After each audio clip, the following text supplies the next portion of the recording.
तो previous classes में हम लोगों ने इलेक्ट्रिक फील्ड लाइंस की बात किया था। तो इलेक्ट्रिक फील्ड लाइंस की बात हम लोग किए थे, तो उसमें हम लोगों ने देखा था कि इलेक्ट्रिक फील्ड लाइंस की प्रॉपर्टीज क्या है। तो डायपोल पढ़ाने से पहले दो बात हम लोग डिस्कस कर रहे हैं। चूंकि क्लास तो अब लग रहा है कि अगस्त सितंबर तक ऐसे ही चलेगा आप लोगों का, और चूंकि इतना बड़ा लायबिलिटी आप लोग का मेरे ऊपर है, तो 2-3 दिन के बाद जो वीडियो जाएगा ट्यूसडे से, तो मे बी कि कंटिन्यू ही आप लोग को वीडियो जाएगा, क्योंकि 2 महीना भी क्लास लगता नहीं है कि खुलेगा। तो आपकी जो रिस्पॉन्सिबिलिटी है मेरे ऊपर, तो उस रिस्पॉन्सिबिलिटी को हम कैरी ऑन करेंगे ताकि आपको दिक्कत नहीं हो। क्योंकि आप मेरे ऊपर विश्वास करके क्लास ज्वाइन किए थे, तो हम कोशिश करेंगे कि आपके विश्वास पर हम सही ठहरे, और मेरे साथ साथ आप लोग को ही मेहनत करना है। क्योंकि 2 महीना दूर दूर तक चांस नहीं है कि क्लास अभी खुलेगा, ऑफलाइन क्लास। तो आप लोग आदत डालें भी ऑनलाइन क्लास का, क्योंकि बहुत बच्चे होता क्या है कि वीडियो देखते भी नहीं है कि चलो यार ऑफलाइन क्लास को मान लो कि 15 अगस्त के बाद खुलेगा या सितंबर में खुलेगा, तो उस समय जो पढ़ाया जा रहा है तो फिर से इसको पढ़ने का मौका मिलेगा। तो इसलिए काइंडली इसको सीरियसली अडॉप्ट कीजिए, और 2 महीना भी इसी पैटर्न में हम लोग को चलना पड़ेगा। ओके, तो हम लोग ध्यान देंगे। तो हम लोग यहाँ पर बात करते हैं, एक टर्म है uniform electric field. Uniform electric field या यूनिफॉर्म इलेक्ट्रिक फील्ड लाइंस कैसे, किसको कहेंगे हम लोग? तो ध्यान दोगे बेटे कि यूनिफॉर्म का मतलब ही होता है एक समान। यूनिफॉर्म का मतलब ही क्या होता है? एक समान। मतलब कि अगर हमको कहीं पर भी फील्ड निकालना हो, और अगर यूनिफॉर्म इलेक्ट्रिक फील्ड है, तो किसी भी पॉइंट पर जो हम फील्ड फाइंड आउट करेंगे, जो इलेक्ट्रिक फील्ड का मैग्नीट्यूड फाइंड आउट करेंगे, उसके मैग्नीट्यूड अलग अलग पॉइंट पर, डिफरेंट पॉइंट्स पर भी क्या मिलेगा? सेम मिलेगा। ऐसे फील्ड को हम लोग कहते हैं यूनिफॉर्म इलेक्ट्रिक फील्ड। ध्यान दीजिए, हम लोग पढ़े थे 11th क्लास में uniform velocity and non uniform velocity. Okay, तो यूनिफॉर्म का मतलब वहां क्या था? एक समान। तो यहां पर एक समान किसको होना है? यूनिफॉर्म का मतलब तो हो गया एक समान। तो किसको एक समान होना है? तो इलेक्ट्रिक फील्ड को। तो ध्यान दीजिए,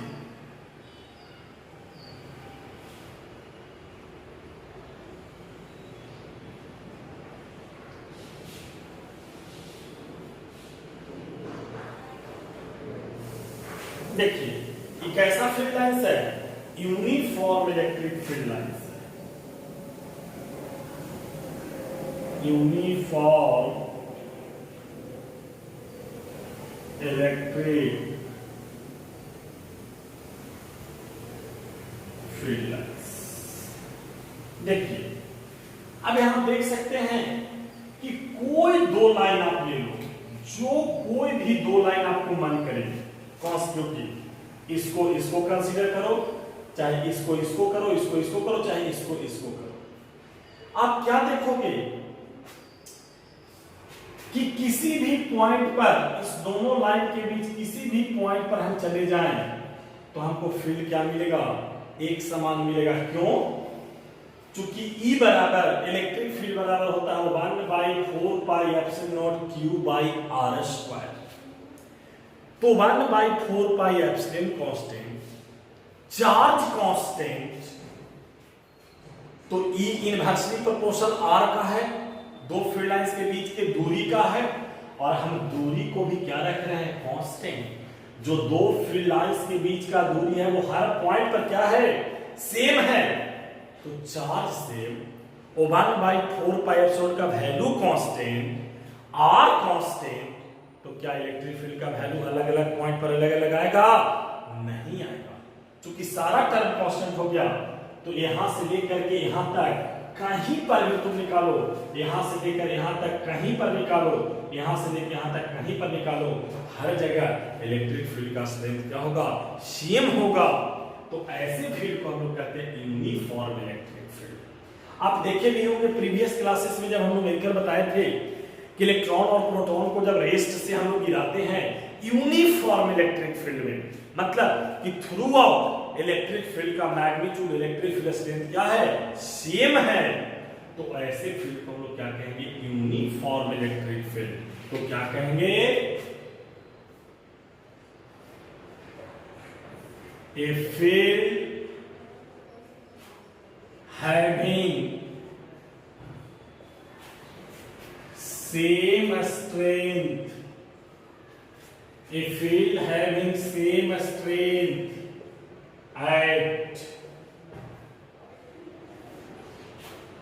different points in the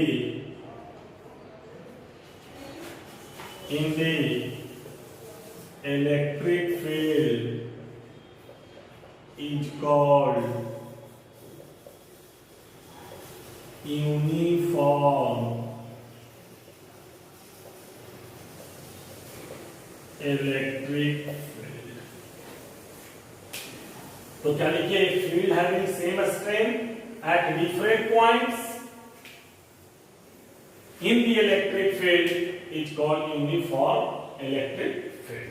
तो देखिए इसको फील्ड लाइन से दर्शाया है, क्योंकि इलेक्ट्रिक फील्ड को हम लोग रिप्रेजेंट कैसे करते हैं, कैसे दिखाते हैं, तो इलेक्ट्रिक फील्ड लाइंस के द्वारा। और मैं बताया था कि इलेक्ट्रिक फील्ड लाइंस एक्चुअल में कुछ होता नहीं है, इट जस्ट इलेक्ट्रिक फील्ड को जियोमेट्रिकली, पिक्टोरिकली ये रिप्रेजेंट करने का क्या है, एक तरीका है। एक्चुअल में कोई लाइन वाइन होता नहीं है। तो आप देख लो ऐसा जो फील्ड लिखा है वो कैसा फील्ड है, यूनिफॉर्म इलेक्ट्रिक फील्ड लाइंस है, या सिंपली कह सकते हैं कि जो हमारा फील्ड है वो कैसा है, यूनिफॉर्म। कैसा है, यूनिफॉर्म, इक्वल, ओके। तो यूनिफॉर्म का मतलब क्या होगा, एक समान, और एक समान का मतलब क्या होगा कि अलग अलग पॉइंट पर भी अगर हम निकाले फील्ड, तो हर पॉइंट पर का फील्ड स्ट्रेंथ क्या मिले, सेम मिले। तो ऐसे फील्ड को हम लोग कहते हैं यूनिफॉर्म इलेक्ट्रिक फील्ड। उसको इस डायग्राम के द्वारा दिखा सकते हैं।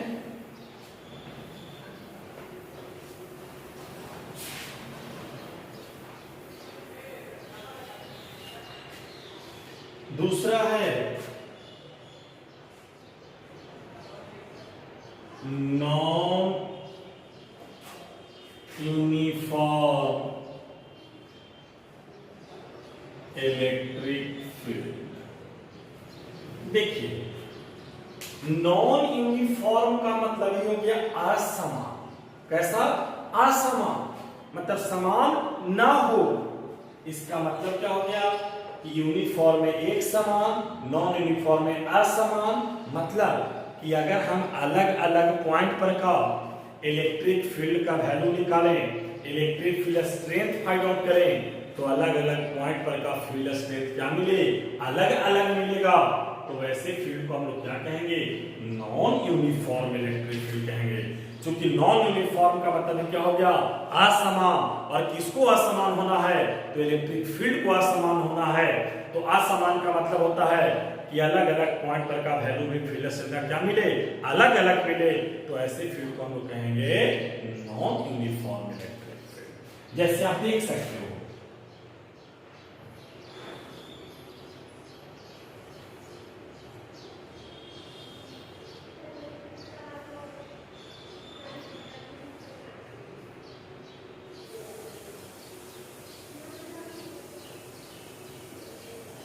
आप देख सकते हैं एक ऐसा फील्ड है,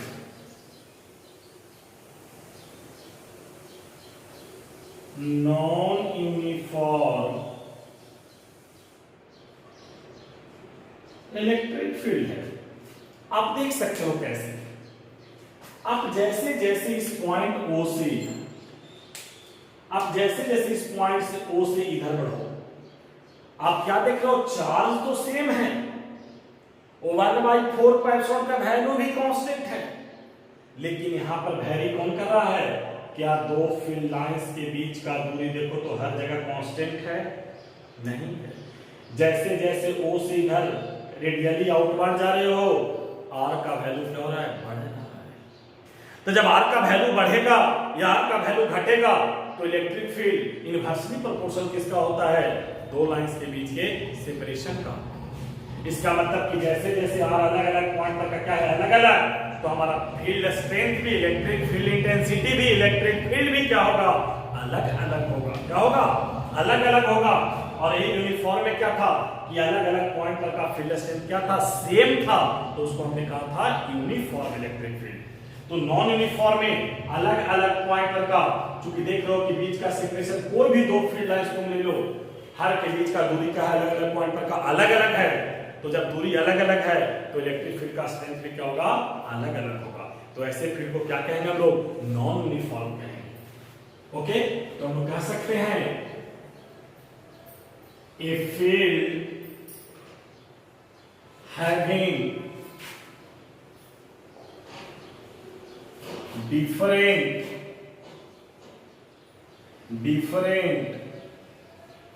strengths at different points in the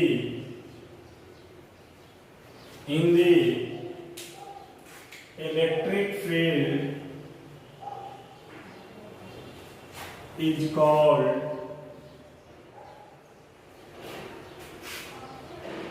non-uniform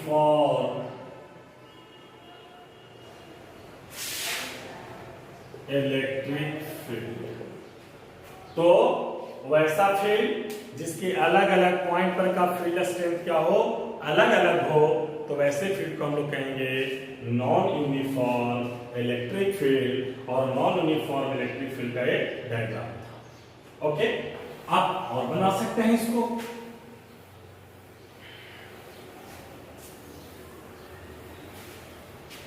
आप ऐसे भी दिखा सकते हो, कोई भी दो फील्ड लाइन हो, उनके बीच का सेपरेशन क्या कर दो, अलग अलग कर दो। ये भी कैसा है, नॉन यूनिफॉर्म। ये भी कैसा है, नॉन यूनिफॉर्म इलेक्ट्रिक फील्ड। ये भी कैसा है, नॉन यूनिफॉर्म है। क्यों, जैसे जैसे आप यहां से देखो आगे बढ़ते जा रहे हो, हर पॉइंट पर का दूरी क्या है, दोनों के बीच के फील्ड लाइंस के बीच का दूरी अलग अलग है। कोई भी दो फील्ड लाइंस लो, जैसे जैसे यहां से आगे बढ़ो दूरी बढ़ रहा है, जैसे जैसे टुवर्ड्स द पॉइंट O आएंगे दूरी का और घट रहा है। तो दूरी घटे या बढ़े, दो फील्ड लाइंस के बीच का दूरी कांस्टेंट नहीं है, तो ऐसे फील्ड में जो इलेक्ट्रिक फील्ड स्ट्रेंथ होगा वो अलग अलग पॉइंट पर का क्या होगा, डिफरेंट होगा। तो ऐसे फील्ड को हम लोग कहेंगे non uniform electric field. Okay, clear. तो अब यहां ध्यान देंगे कि अब हम लोग को पढ़ना है इलेक्ट्रिक डाइपोल।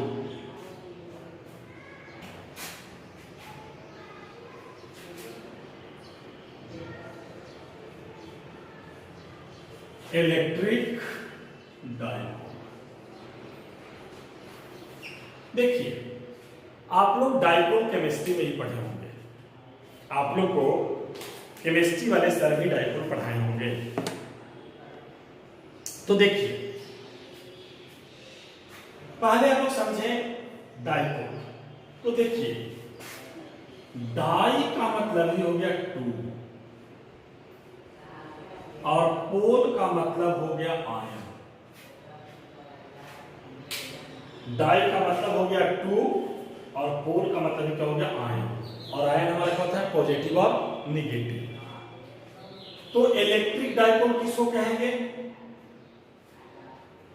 जहां पर कितना आयन हो, दो आयन, और वो भी दो आयन कैसा, दोनों लाइक नहीं, दोनों प्लस नहीं, दोनों माइनस नहीं, two equal and opposite charges, two equal and opposite charges separated by a certain distance is called an electric dipole. आप देख लो, सपोज करो ये प्लस है और ये माइनस है, ये प्लस क्यों है और ये माइनस क्यों है। दो चार्ज है प्लस और minus, two equal and opposite, दोनों का मैग्नीट्यूड इक्वल है लेकिन साइन का है अपोजिट है, मतलब ये प्लस क्यू कूलम है तो ये माइनस क्यू कूलम है, और दोनों के बीच का सर्टेन डिस्टेंस, वो डिस्टेंस कितना होता है बेटा 2l, कितना होता है 2l, और अगर इसके सेंटर से लोगे तो सेंटर से दूर हो जाएगा l, आई भी दूर हो जाएगा l, तो दोनों को जोड़ दो l प्लस l क्या हो जाएगा 2l। अब ध्यान दीजिए, मैं बताया नाम ही है इलेक्ट्रिक डाइपोल, तो डाइ का मतलब कितना 2, देखो दो चार्ज है, दोनों कैसा होना चाहिए इक्वल एंड अपोजिट, मतलब एक प्लस लेंगे तो दूसरा क्या लेंगे माइनस लेंगे, और उन दोनों के बीच कुछ दूरी होगा, वो दूरी कितना है 2l, कितना है 2l। इसी 2l को हम लोग डाइपोल लेंथ कहते हैं, क्या कहते हैं डाइपोल लेंथ, दो चार्जेज के बीच की जो दूरी होती है उसी को हम लोग डाइपोल लेंथ कहते हैं। अब ध्यान देना कि भाई डाई मतलब दो, पोल मतलब आयन, तो भाई दो आयन, दो चार्ज प्लस एंड माइनस, ये तभी ना हम देखेंगे जब दोनों क्या होगा अलग अलग होगा। अगर ये दोनों आपस में मिल जाए तो क्या आपको अलग अलग दिखाई देगा, मतलब कि इनके बीच की दूरी को हम क्या कर दें जीरो कर दें, मतलब दोनों एक दूसरे के काफी क्लोज आ जाए तो हम प्लस और माइनस देख पाएंगे। जैसे इसको ऐसे समझो कि मान लो आप चीनी ले लो और एक गिलास में आप पानी ले लो, अगर चीनी और पानी को दोनों अभी अलग हम रखे हैं तो आप चीनी को भी आसानी से देख सकते हो और पानी को भी आसानी से देख सकते हो। अब चीनी और पानी को मिला करके शरबत बना लो, सॉल्यूशन पढ़ते होंगे आप लोग केमिस्ट्री में। अब जब चीनी और पानी का शरबत आपने बना लिया, सॉल्यूशन बना लिया, और जब सॉल्यूशन बना लिया तब आपसे हम कहें कि जरा भैया चीनी बताओ कहने हैं पानी में, अब आप बता सकते हैं कि चीनी पानी में कहां है, नहीं बता सकते हैं। क्यों? क्योंकि चीनी और पानी दोनों क्या हो गया आपस में मिल गया, अब उन दोनों के बीच में कोई दूरी नहीं है, जब दूरी नहीं है तो हम चीनी और पानी को अलग अलग नहीं देख सकते हैं। लेकिन वही चीनी और पानी को जब अलग अलग दूरी पर रखे थे तो चीनी अलग और पानी अलग हमको दिखाई दे रहा था। तो हमको डाइपोल तभी दिखाई देगा, प्लस और माइनस तभी हमको दिखाई देगा, चार्ज दिखाई नहीं देता है, आपको समझाने के लिए मैं बता रहा हूं। चार्ज तो आपको दिखाई देता नहीं है, प्लस माइनस हम लोग देखते हैं नहीं देखते हैं, इमेजिन करते हैं।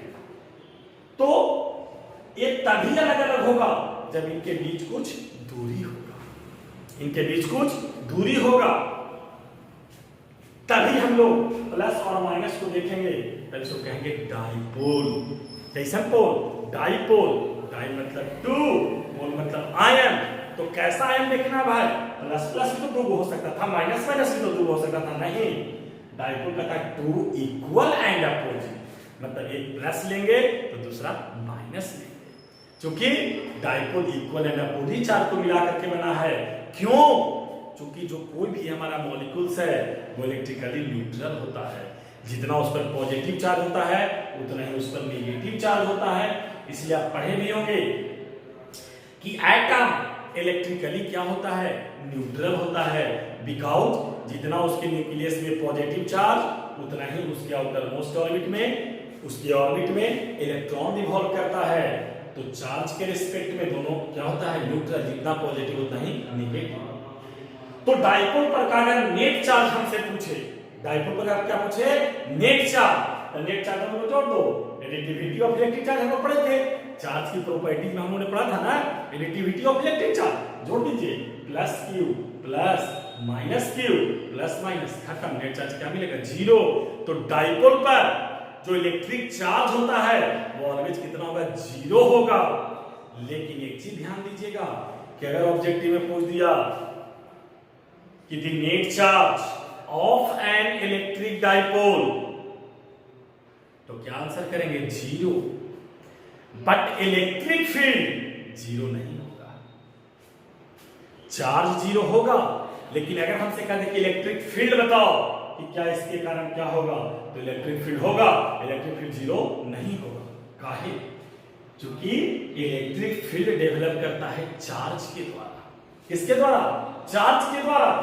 तो प्लस क्यू इसका अपना इलेक्ट्रिक फील्ड होगा, माइनस क्यू इसका अपना इलेक्ट्रिक फील्ड होगा, दोनों इलेक्ट्रिक फील्ड डेवलप करेगा, दोनों का इलेक्ट्रिक फील्ड ऐड करके 0 नहीं होगा।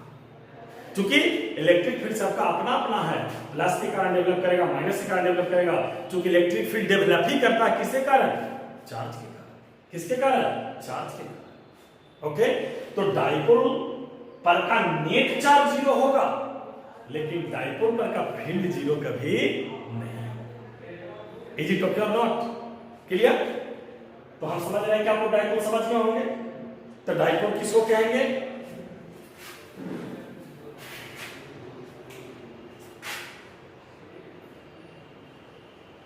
Electric dipole is defined as two equal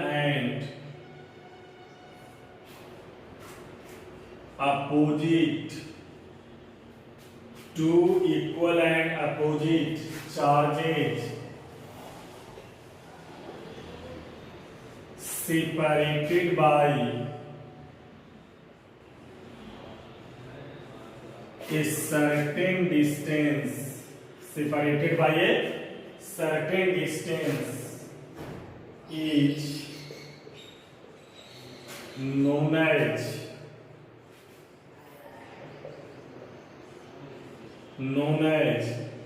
electric dipole. देखिए क्या लिखते हैं, electric dipole is defined as when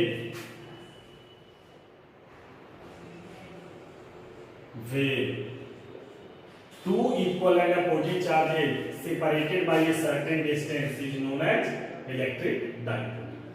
तो जब दो इक्वल एंड अपोजिट चार्जेस को सर्टेन डिस्टेंस से सेपरेट करेंगे उसी को कहते हैं electric dipole.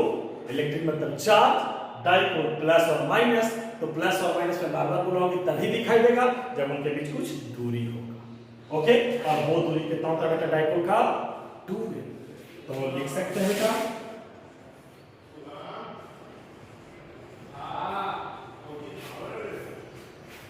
The distance between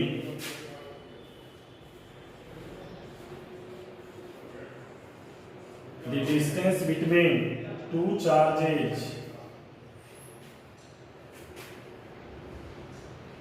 the distance between two charges is called dipole length। और डाइपोल लेंथ कितना होता है बेटा? 2 है। तो the distance between two charges is called dipole length, और डाइपोल लेंथ कितना होता है? 2 है। ओके, तो यहां तक हमको लगता है कि आप लोगों को समझ में आ गया होगा, कोई परेशानी नहीं हुआ होगा। डाई मतलब 2 एकदम याद रखिए। तो 2 कैसा लेंगे? इक्वल एंड अपोजिट चार्ज लेंगे और दोनों चार्ज को सर्टेन डिस्टेंस से सेपरेट कर देंगे और वो डिस्टेंस कितना है? 2 है। तो अगर आपसे पूछे कि डाइपोल का लेंथ ऑब्जेक्टिव में पूछता है कि डाइपोल का लेंथ कितना होता है, तो डाइपोल का लेंथ होता है 2 है। कितना होता है? 2 है। Okay,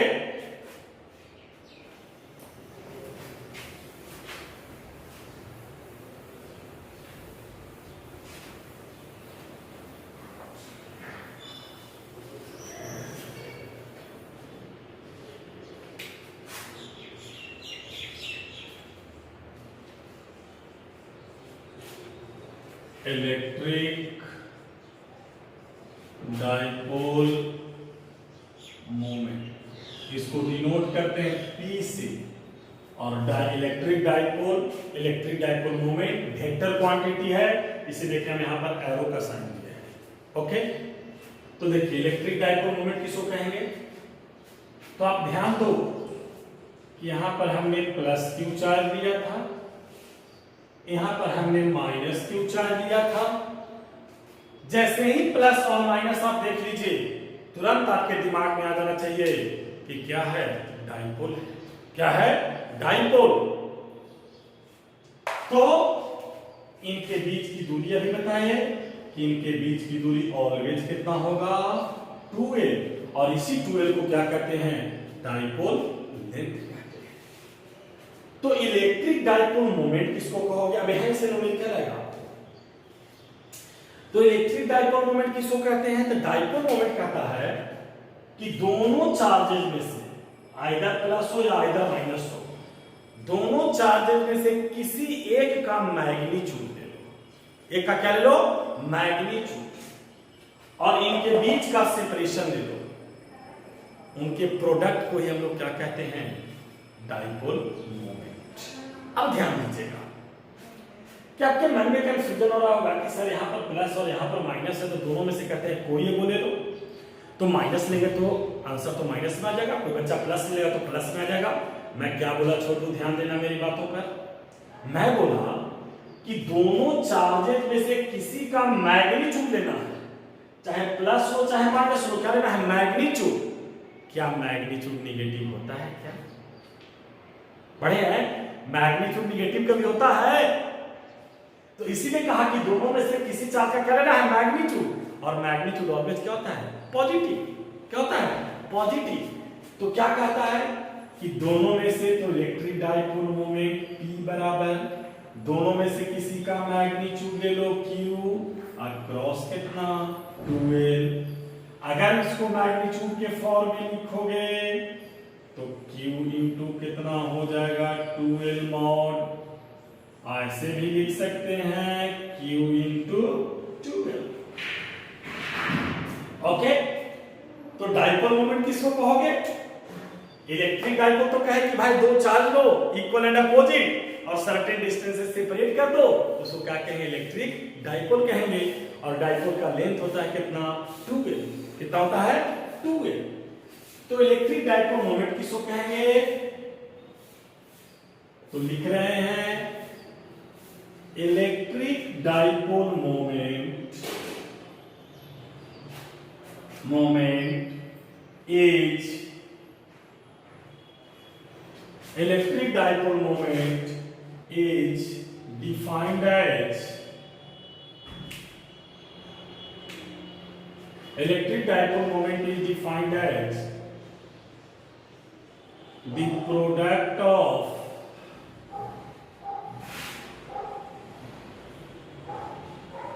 the magnitude, the product of the magnitude of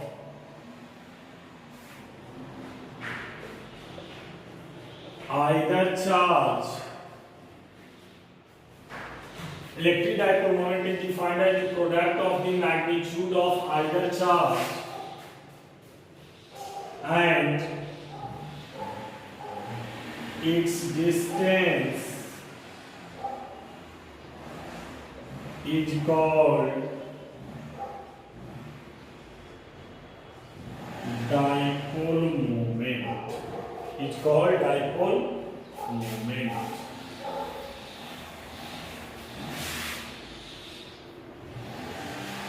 इसको कहें बेटा, तो कहता है कि इलेक्ट्रिक डाइपोल मोमेंट को डिफाइन करता है product of the magnitude of either charge, either मतलब प्लस या माइनस, दोनों में से किसी एक का मैग्नीट्यूड ले लो और उनके बीच का डिस्टेंस ले लो।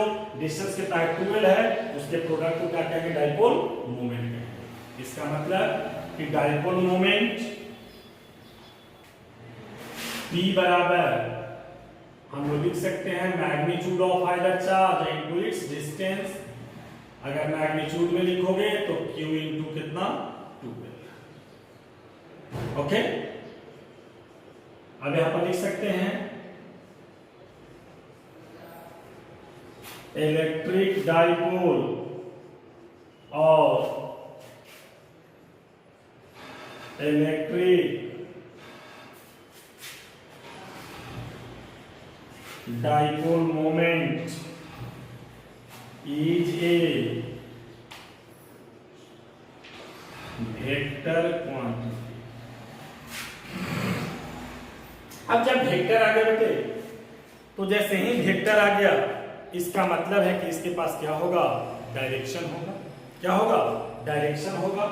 तो डायरेक्शन इसका कहां लेते हैं, तो डाइपोल का डायरेक्शन जो होता है वो इलेक्ट्रिक फील्ड लाइंस के डायरेक्शन के अपोजिट होता है। तो देखिए इलेक्ट्रिक फील्ड लाइंस का डायरेक्शन आप लोग पढ़ाए थे कि electric field lines always originate होगा प्लस से और एंड करेगा कहां पर, माइनस पर। मतलब इलेक्ट्रिक फील्ड का डायरेक्शन होगा प्लस से माइनस। इसका क्या होगा, उसका अपोजिट, मतलब डाइपोल का डायरेक्शन होगा माइनस से प्लस। कहां होगा, अगर डायरेक्शन इसका दिखाओगे तो माइनस से कहां होगा, प्लस। तो लिख सकते हैं the direction of electric dipole moment is just opposite to the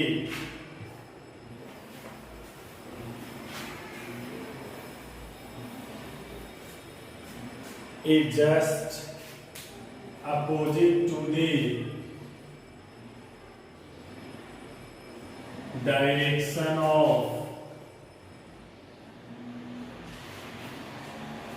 electric field lines,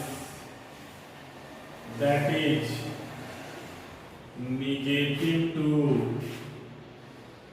positive direction. Minus से कहा होगा, प्लस की होगा। इलेक्ट्रिक फील्ड लाइंस होता है प्लस से माइनस, डाइपोल होगा माइनस से प्लस। अब ध्यान देंगे कि इलेक्ट्रिक डाइपोल मोमेंट P बराबर हम लोगों ने लिखा Q इंटू 2L। तो चार्ज का यूनिट कूलम और लेंथ का मीटर, इसका मतलब यूनिट क्या हो जाएगा, coulomb metre. The SI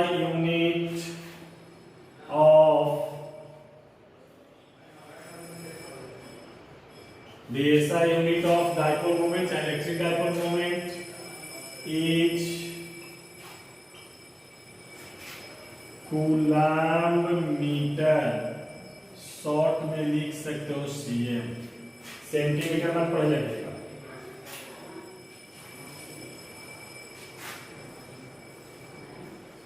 The dimensional formula of electric dipole moment is क्या हो जाएगा, Q बराबर AP एम्पियर इंटू टाइम और लेंथ का L, तो हो गया m0L/t कितना, A। देखिए चार्ज तो Q बराबर IT, तो एम्पियर इंटू टाइम और लेंथ 2 तो नंबर है, नंबर का होता नहीं है, तो m0L/t A हो गया। ओके, कोई समस्या? तो डाइपोल समझ गए होंगे, डाइपोल मोमेंट समझ गए होंगे। डाइपोल मोमेंट से ही हम डाइपोल का न्यूमेरिकल वैल्यू निकालेंगे। तो डाइपोल मोमेंट कहा कि दोनों में से किसी एक का मैग्नीट्यूड ले लो चार्ज का और उनके बीच का सेपरेशन ले लो। तो चार्ज गुने सेपरेशन को ही क्या कहेंगे, डाइपोल मोमेंट कहेंगे। क्या कहेंगे, डाइपोल मोमेंट कहेंगे। ओके,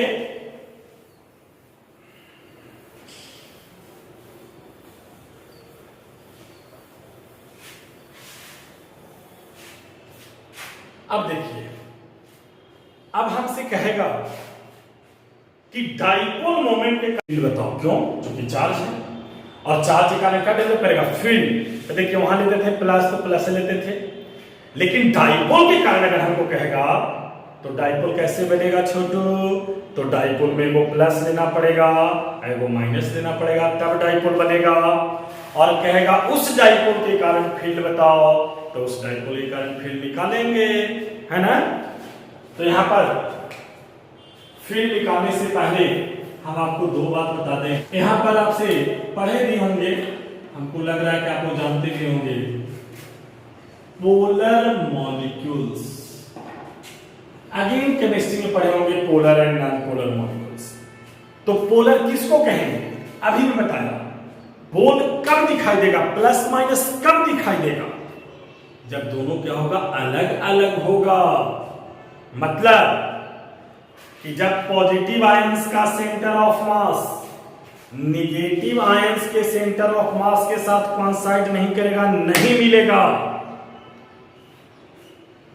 तो कैसा मॉलिक्यूल्स होगा? पोलर होगा। जब दोनों मिलेगा नहीं तो कहां होगा? अलग अलग होगा। जैसे आप पानी में तेल मिला दो, चाहे तेल में पानी मिला दो, आप आसानी से देख लेते हो कि तेल अलग है और पानी अलग है। लेकिन पानी में पानी मिला दो, तेल में तेल मिला दो, क्या दिखाई देता है कि अलग से तेल? क्या दिखाई देगा? पानी में और पानी मिला दो तो जो पानी डालोगे तो बोलेगा कि हम अभी जो डाले हैं पानी इधर है, नहीं। दूध में पानी मिला दो, अब तो दूध पानी अलग अलग नजर आएगा? नहीं आएगा। लेकिन दूध में जरा सा घी मिला के देखो, तेल मिला के देखो, अलग अलग रहेगा। तो नॉन पोलर हो गया।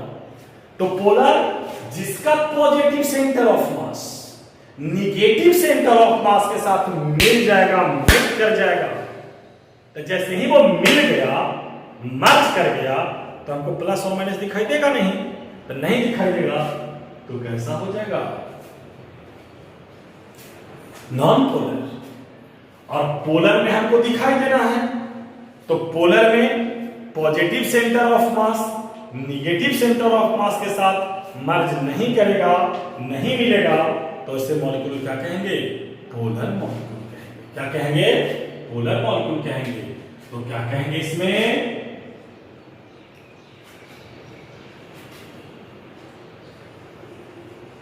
when the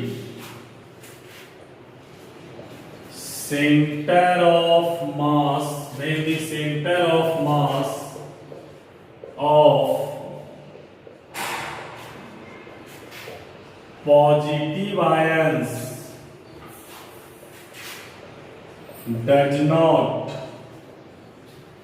coincide or merge. When the center of mass of positive ions does not coincide or merge with the center of mass of negative ions. When the center of mass of positive ions does not coincide or merge with the center of mass of negative ions, then such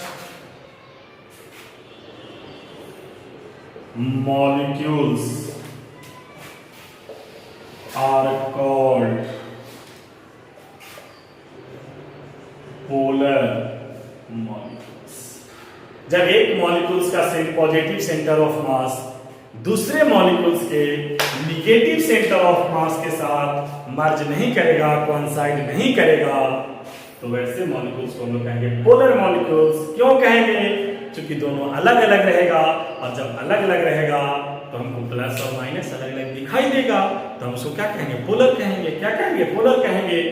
जैसे तेल मिला दो पानी में, पानी और तेल अलग अलग रहेगा, तो हमको अलग अलग दिखाई देगा, मर्ज नहीं किया, तो वो क्या हो जाएगा? पोलर। क्लियर? अब दूसरा क्या है बेटा? नॉन पोलर, उल्टा। नॉन पोलर में क्या हो जाएगा? When the center of mass of positive ions does not नहीं, when the center of mass of positive ions coincides or merge with the center of mass of negative ions, then such molecules are called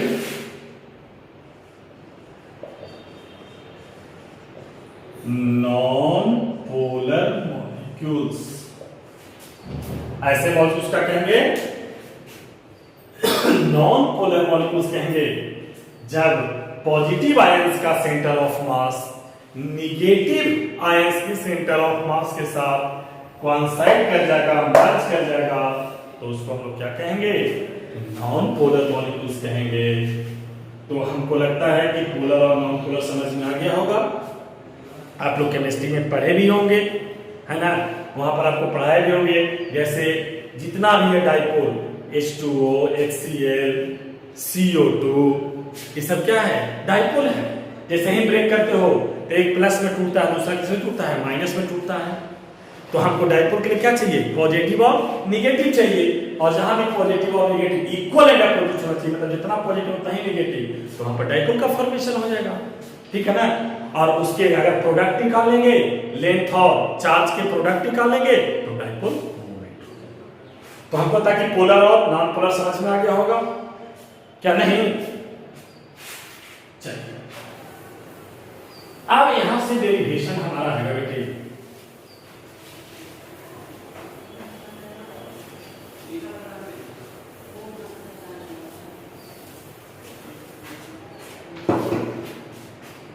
तो अब हमसे कहेगा कि आप हमको बताओ dipole के कारण इलेक्ट्रिक फील्ड निकालने के लिए कहेगा। तो डाइपोल के कारण इलेक्ट्रिक फील्ड निकालने के लिए हम लोग अगले क्लास में बात करेंगे। ओके, तो मैं इनिशिएशन में बता ही दिया कि तब आपको अगस्त तक ऐसे ही हम लोग से पढ़ना पड़ेगा, आपको ऑनलाइन ही पढ़ना पड़ेगा। और मन लगा के पढ़िए। जो बच्चे वीडियो नहीं देखते हैं तो वो देखिए, क्योंकि समय बहुत कम जाएगा, कम पड़ जाएगा आपके लिए भी और मेरे लिए भी। इसलिए जो समय है उसका सदुपयोग करें, ठीक है। क्योंकि मैं जानता हूं कि आपकी रिस्पॉन्सिबिलिटी कितना बड़ा मेरे ऊपर है, और उस रिस्पॉन्सिबिलिटी को मैं बार बार कर रहा हूं कि अच्छे से ही मैं फॉलो करूंगा, मैं कैरी ऑन करूंगा। तो आपका भी कुछ लायबिलिटी है, आप भी उस लायबिलिटी को पूरा करें, ठीक है ना। आप भी कोऑपरेट करें हमको, ठीक है। जो समझ में नहीं आता है, जहां दिक्कत होती है, वो हमसे पूछें, कमेंट बॉक्स में कमेंट करें। ओके, तो ये जान लो बेटे कि आपका सितंबर से पहले आपका क्लासेस खुलने वाला नहीं है। Okay, clear? Thank you very much.